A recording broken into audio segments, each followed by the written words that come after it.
Greetings, I'm JV Altharas, and I welcome you to episode 3 of Ending the Sexual Dark Age. This is a show for people of all sexual and cultural persuasions dedicated to demystifying sex and sexuality in plain, honest language and reversing 1,000 years of sexual repression. Society's attitudes towards everything relating to sex are backwards, broken, and designed for a world we haven't lived in for a millennium. I'm here to turn the tide, one person, one step at a time. This show is not about how to get laid, but being an amazing lover will increase your confidence, which will help you get laid. This show isn't specifically about relationships, but it is about how we interact with each other sexually, which is certainly a large factor in any relationship.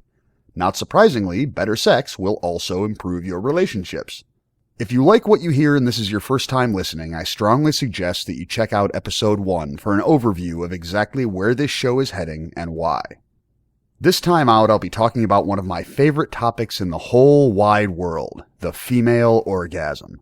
I love everything about women, from the way they look, to the way they smell, to the way they taste, to the way they wiggle when they walk, and I love everything about pussy. I'm calling this Meet the Female Orgasm, and this episode is the first time I'll really be talking about some practical techniques, but it's not remotely intended as a complete guide to the female orgasm.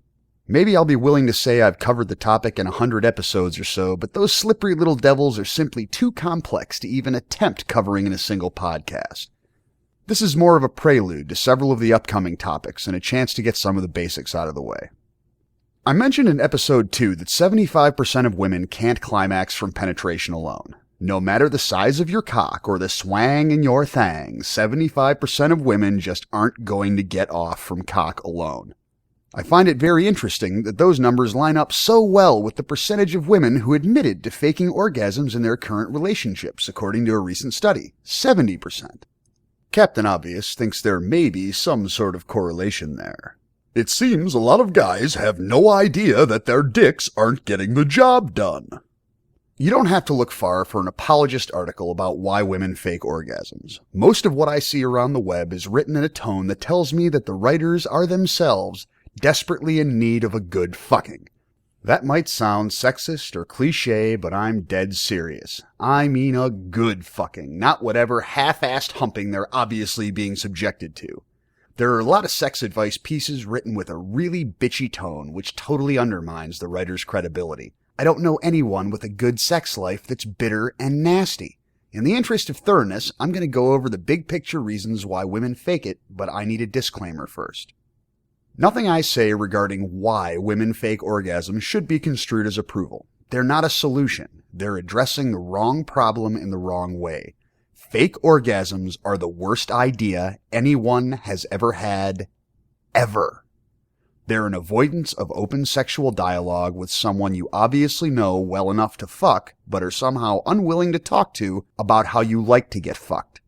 I understand why, ladies, and I'm going to work with you to start turning things around. This is one of the many bald-faced contradictions of the sexual dark age, and as usual, it happens because we aren't taught a better way, because on balance, the people teaching us just don't know one.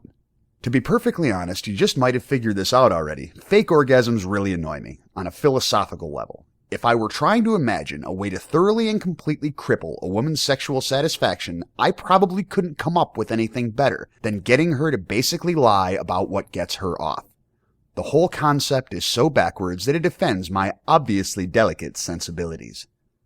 I say all this knowing that most of my female listeners are either currently faking orgasms or have in the past. I'm not bashing you girls, but I do promise the unvarnished truth.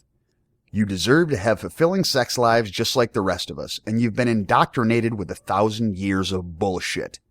More than anything else, my heartfelt desire to help you discover the limitless supply of orgasms locked inside of you is what drove me to start producing this show. Guys, you need to understand that the fake orgasm epidemic is mainly based on two things. The first is any given woman's bad experiences with really, really insecure guys, either herself or through the stories her friends have been telling her.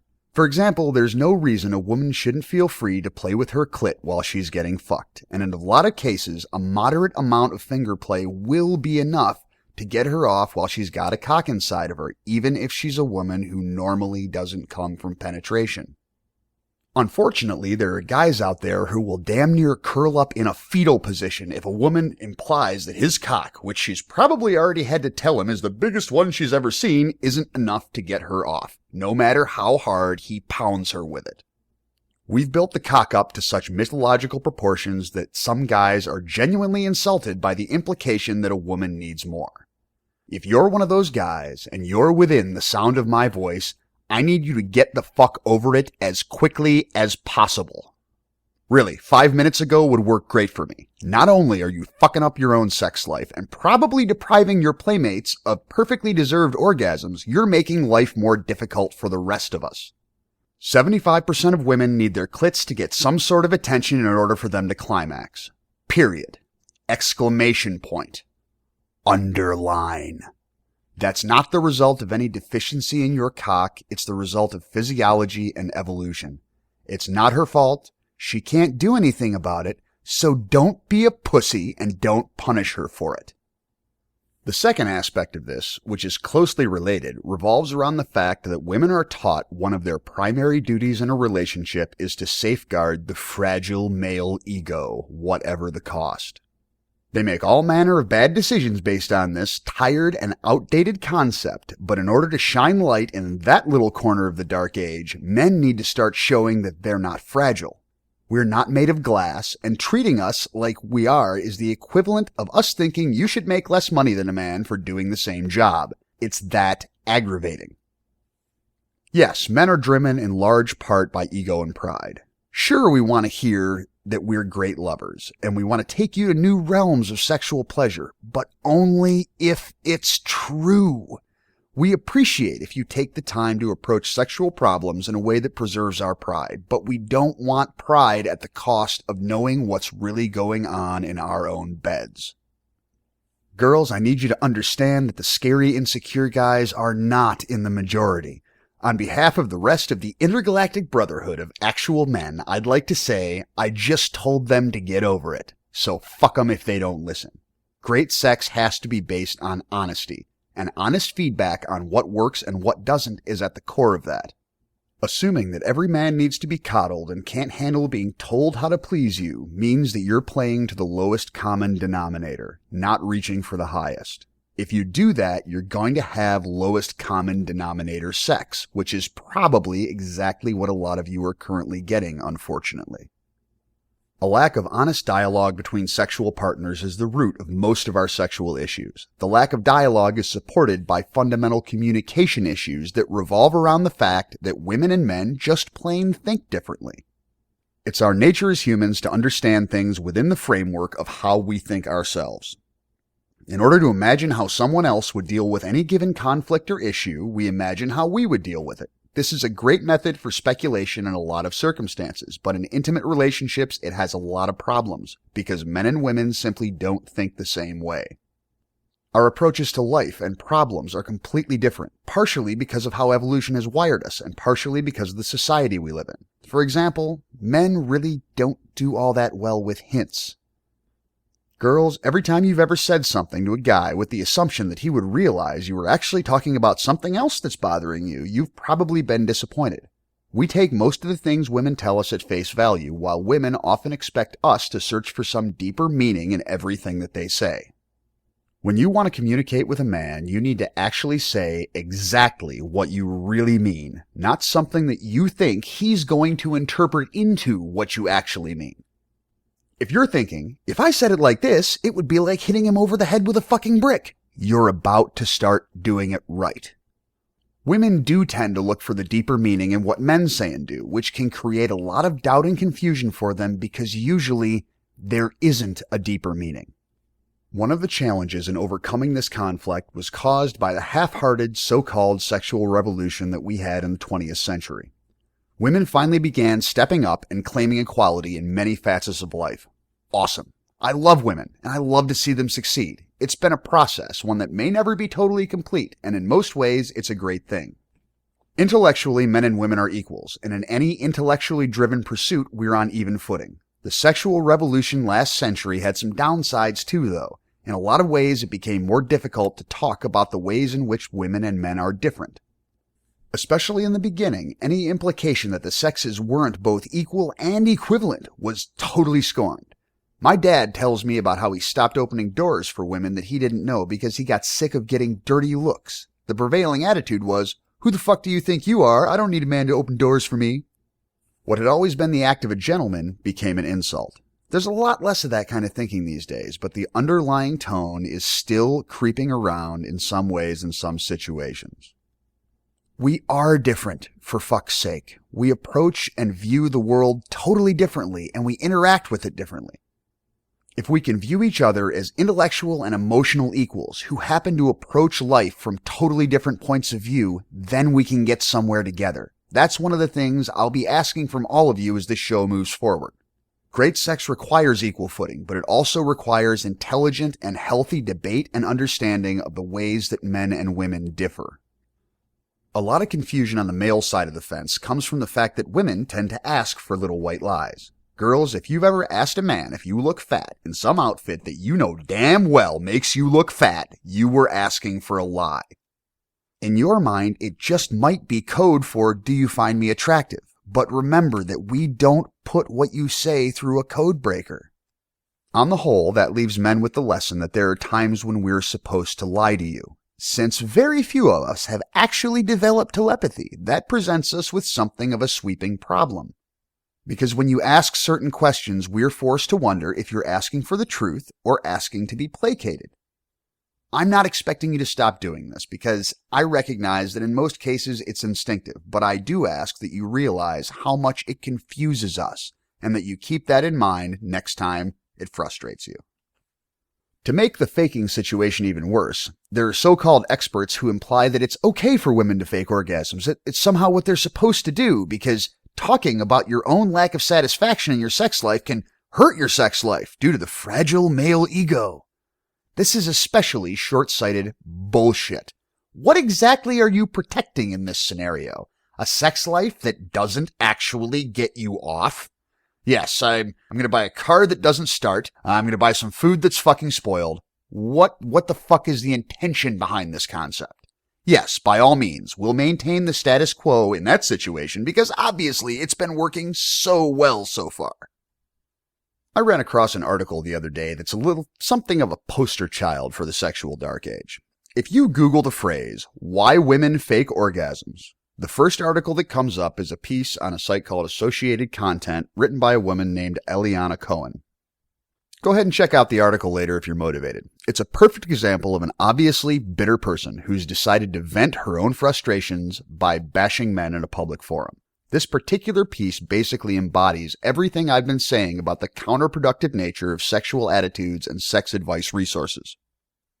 Sure, this is only one article, but it's the first thing someone sees when they Google "Why Women Fake Orgasms." And that means there are probably plenty of people being taken in by this as some sort of authoritative reference. We do give Google probably more credence than we should sometimes, but overall, Google does work pretty damn well. But this isn't Google's fault. This is the market's fault.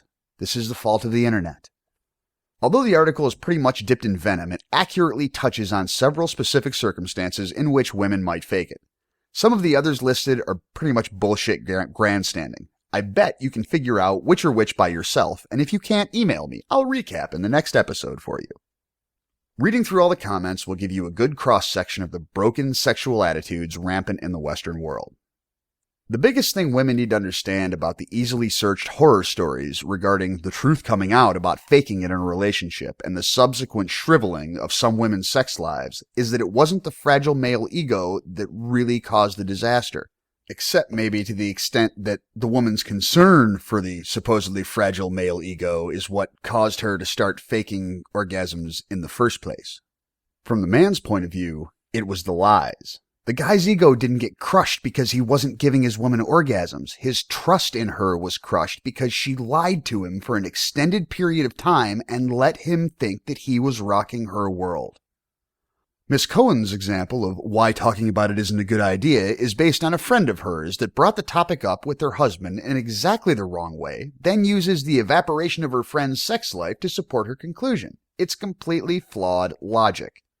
Perhaps the guy did feel a blow to his ego, but the issue is more that she's made him feel like a fool. it's not his ego, it's his pride. And men have more resilient egos than we have resilience in our pride. When I've seen relationships come off the rails because of fake orgasms, and I've seen it more than once, the guy was sitting there wondering why the hell she didn't just tell him that she needed something more, or different, or fucking whatever. Most men love to experiment sexually, and we think it's really hot when a woman wants to try new things and starts pushing the envelope a little. We'll usually go along full steam ahead.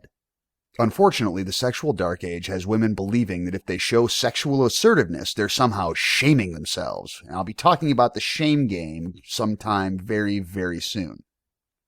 Here's the thing, girls. Men are task-oriented, goal-oriented creatures. You're looking at the big picture of his overall self-image and thinking that faking an orgasm gives him a sense of fulfillment and keeps him from feeling like a failure. You mean well. You really do. You're trying to do what you think is best for your man's ego, which you've been indoctrinated to believe is made of fucking crystal and spider webs. We want to excel in anything we do, and pleasing women is no exception. One of our failings, though, is that once we feel we've mastered something, we tend to move on to a new challenge. If your man thinks he's blowing your mind, he's not likely to look for ways to do it better. I'm trying to encourage people to always be looking for ways to do it better, but that's not the prevailing attitude, and that's certainly not what most guys are walking around with today. You're telling him with a fake orgasm that he's getting the job done when he isn't. I don't care how good you think your reasons are. Faking an orgasm is the worst thing you could possibly do when it comes to your own sexual satisfaction. There are men out there in relationships with women they've never given an orgasm to, and they have no idea. The percentages say some of the guys listening to this show are in that predicament. Everyone is capable of being a great lover, but as I'll continue to say, none of us are born that way. Someone with all the motivation in the world who goes through life never getting any real feedback on his performance might end up hearing counterfeit climaxes his entire life. Whether you're a woman currently faking it or a guy who suspects your woman is, this is one of the few things I'll advise you to not approach head on. It's a powder keg, and you need to deal with it to have any chance at a great sex life. But this is one thing you need to be a little sneaky about. It will take a few more episodes to lay the groundwork that will let me get into this in detail, but I promise you we'll get there. There are some things you can do right now to start heading your sex life in the right direction. If you're a woman who's currently between playmates, you can head this issue off at the pass when you find your next one. As an example, I'll use a former lover of mine. She told me very early on in our relationship that she couldn't come from penetration alone. One of the only times a woman has actually come out and admitted this to me, and she was rewarded by fantastic sex from very early on in our relationship. From that moment on, I approached sex with her with that in mind, and with the exception of the occasionally dangerously public quickie, I made sure to take care of her clit whenever we had some naked time. Like I said, the sex was excellent, and one of the reasons it got there quickly was that she told me up front what she needed. It didn't have to be a long, embarrassing conversation. It's a simple piece of information, but it's something most guys aren't going to assume, and a lot of guys today don't even know is possible. If you're a woman currently in a relationship and faking it, the first thing we need to do is get you off. And quick. This is where you start. As I said earlier, men love sexual adventure, and they love feeling like they're forging into new territory with their lovers. The next time you're getting ready to get nasty, tell him you want to try something that you heard could give you a better orgasm. As long as he's not among the pathetically insecure, and he probably isn't, he'll be all for it. We are all about feeling like big, strong, accomplished men by giving you better orgasms. Tell him that you want to play with yourself while he's fucking you, and ask for a position that allows you to do that comfortably. If your sex life is pretty vanilla, it might even seem like a kinky thrill. While he's doing his thing, you focus on doing your thing. If you manage to climax, try to make sure it looks and sounds better than your fake orgasms.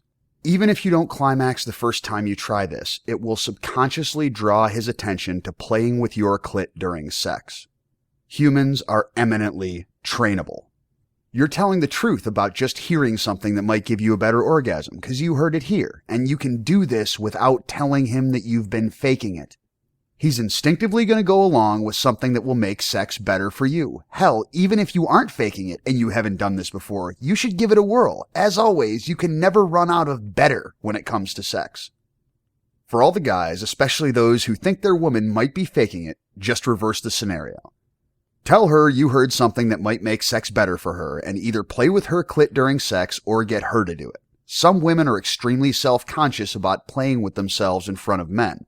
But I submit that doing it while she's stuffed with cock is a very different thing from putting on a show for you, for example. If you can't get her to do it yourself. It can be an odd thing to develop a rhythm with the first couple of times, and if you're doing it yourself, I suggest either doggy style with a reach around, or with her laying on something about waist level for you and you standing, or her laying back on the couch and you kneeling on the floor in front of her. It's kind of a modified missionary position, and it allows plenty of room for either of you to reach down and shake hands with the man in the boat. Again, if you tell her you want to try something new in hopes of improving sex for her, she's likely to be all for it, whether she's faking it or not. Guys have an innate sense of fair play, and we want you girls getting off at least once anytime we fuck you. If any of you guys are in doubt as to whether your girl is faking it or not, the first step in your path is to make sure you get her off at least once with your fingers, tongue, or toys whenever you've got time for naked time. Keep the mentality that you already have, that you want her to come at least once. Just stop counting any orgasms while your cock's inside her.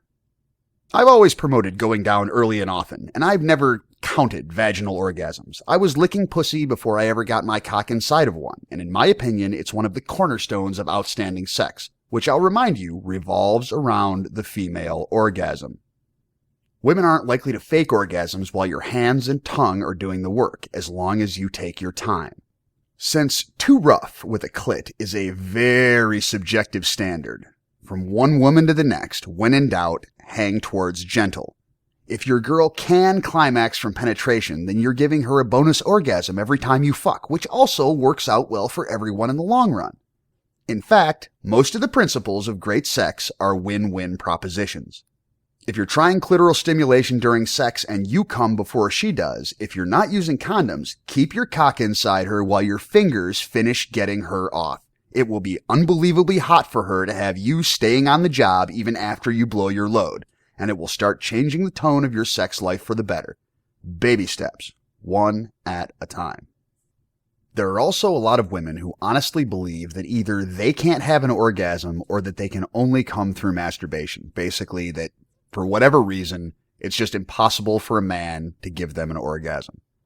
In my own rather thorough studies and experience, I have never found a woman truly unable to climax. I've known quite a few that had difficulty, some a lot of difficulty, but in every case, they were victims of the sexual dark age in one way or another.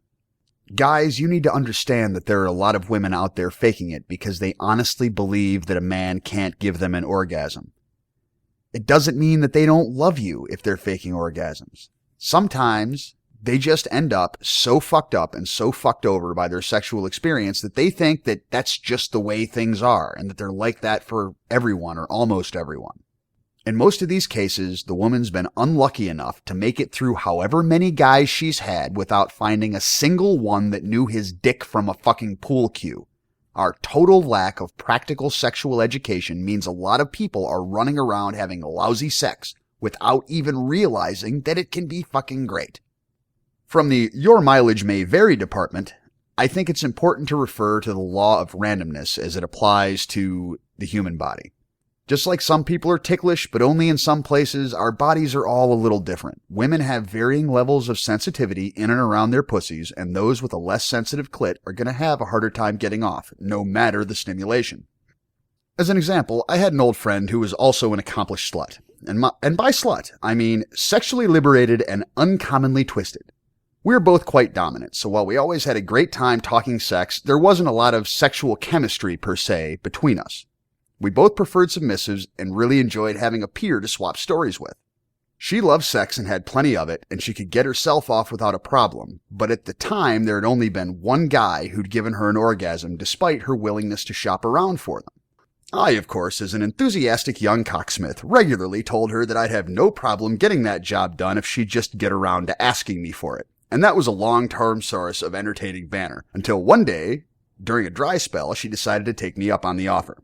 It's a liberating experience to know people open enough about their sexuality that you can literally make an appointment to trade head jobs and know that there are truly no strings attached, just two consenting adults getting together for a sport fuck. I don't mind saying there were times when I thought my perfect record was going out the window that night. I went down on her for over 30 minutes after looking at the clock because I got curious about how fucking long it was actually taking.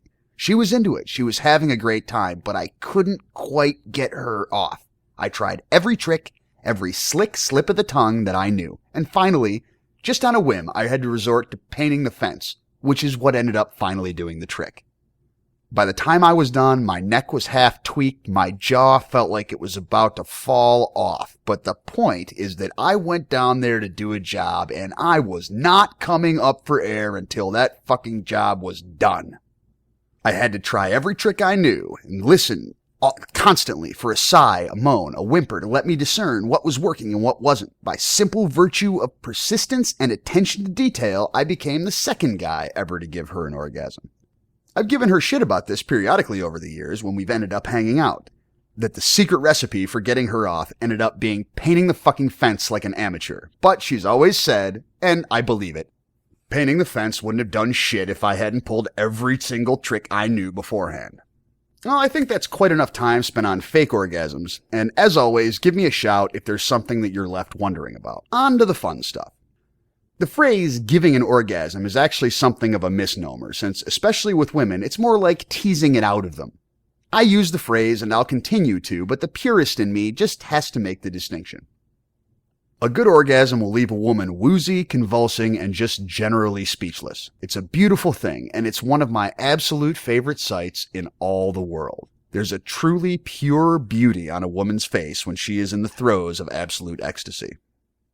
There are some mechanical aspects of the female orgasm that not everyone's aware of, and by mechanical, I just mean how things work. The quality of a woman's orgasm is very much tied to her mental state. The more relaxed, comfortable, and into it she is, the better it'll be. Most women don't realize that men also experience a wide range of intensity with orgasms, also related to mental state.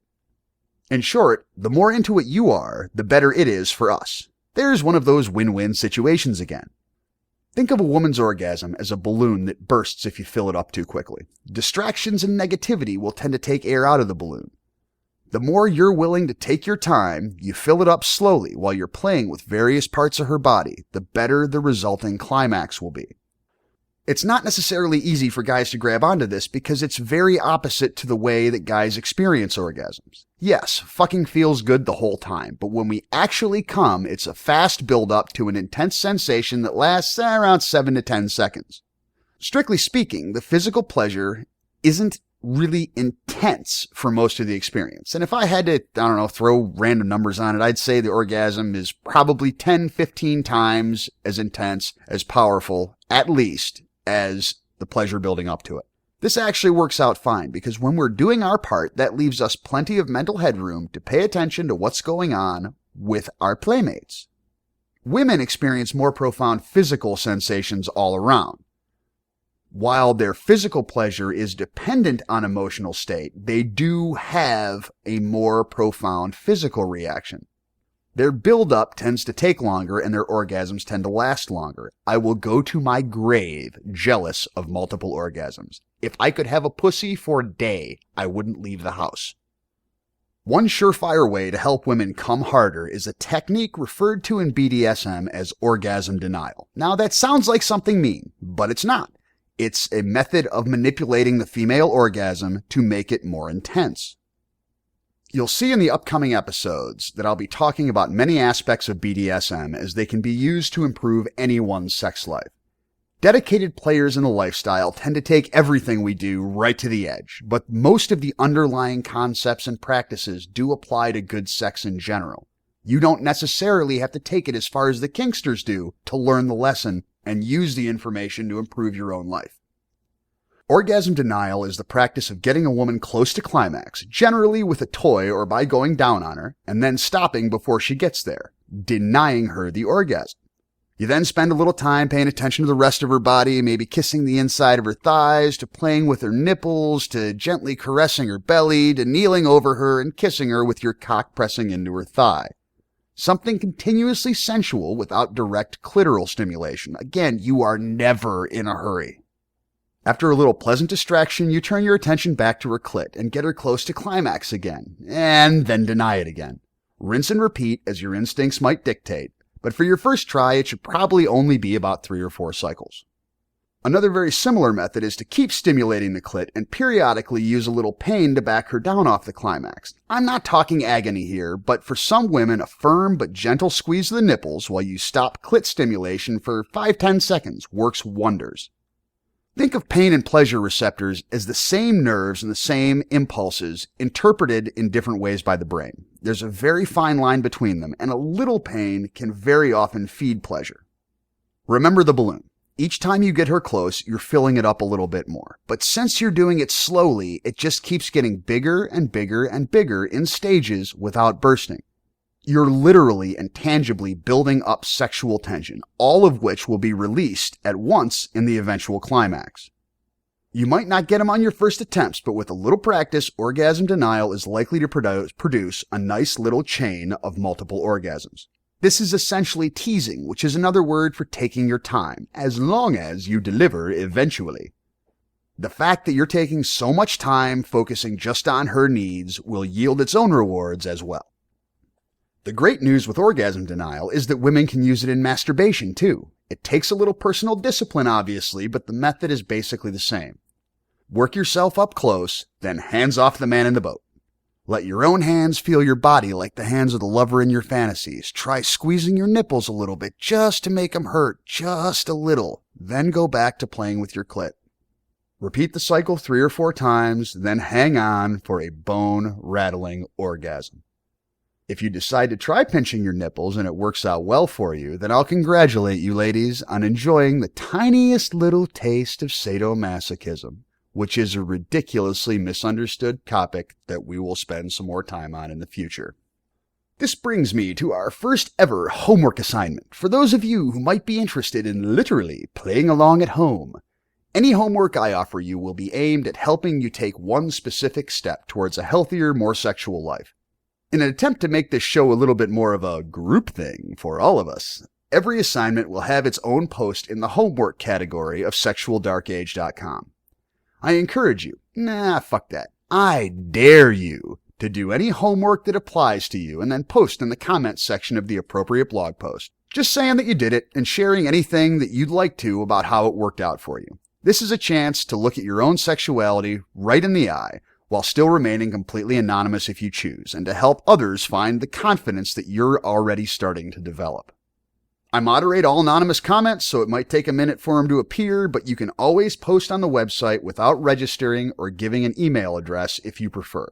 People have various reasons for keeping their sexuality on the down low, and I want to make it as easy as possible for anyone to join the party without risking personal information. Without further ado, on to your first homework assignment, playing with orgasm denial. In the event that you have a stunt pussy to practice on, either your own or someone else's, I want you to try one of the methods of orgasm denial I described a minute ago. Women should definitely try it while masturbating, and guys should try it out on their woman if they currently have a playmate. The results should be interesting and entertaining for all of us. This episode's getting close to wrapping up, but I do want to take a minute for some shameless plugs and some shameless thanks. When I originally decided to create this podcast, I was doing it as something of an experiment to see if anyone would pick up on what I had to lay down. I wasn't really sure how people would react to my particular brand of in your face and proud of it. And from outstanding reviews in iTunes to comments on my website, Ending the Sexual Dark Age is getting response way beyond my expectations, with hundreds of subscribers already. Everyone who's taken the time to comment has asked for more, and I am honored to already have listeners telling me that I'm helping them. I promise all of you that we are only getting started here. If you're enjoying the show and you have iTunes, I'll ask you to help me widen the audience by giving me a good rating and a review if you have the time. If you'd like to share the show with someone who's not podcast friendly, anyone can stop by sexualdarkage.com and listen to all the episodes in the Flash Player without having to do anything but press play. Special thanks going out to Sentient One, Latent Empire, Eyes Wide Open, and the Prince of Persia for the great reviews and ratings in iTunes. And thanks to Elwood, Sonia, and Sherwood for the kind words on the websites. As always, I invite you to shout back at me about anything and everything relating to sex or the show, from topics I've covered that still have you wondering to questions that you've always been afraid to ask. Feel free to post anonymously at sexualdarkage.com or send an email with any questions, comments, requests, tirades, or insults to jvaltheros@gmail.com. In an effort to make myself more available to you guys, I'll be getting on board with Facebook and Twitter accounts shortly, and you'll be able to find links on the website if you'd like access to more of the random madness that issues forth from my keyboard. I'm also happy to announce that the real design for the website, as well as some snazzy new art, will be coming very soon, along with an iPhone app to offer easier access for the show to those of you listening on Apple devices. I haven't quite decided what to cover next time, but it will probably be either male stamina or the shame game. If you've got an opinion on that, let me know. Until next time, this be me, JV Altheros, reminding you that amazing sex is a choice that you get to make when you're willing to put in the work. Thanks again for listening, and oh yeah, do your fucking homework.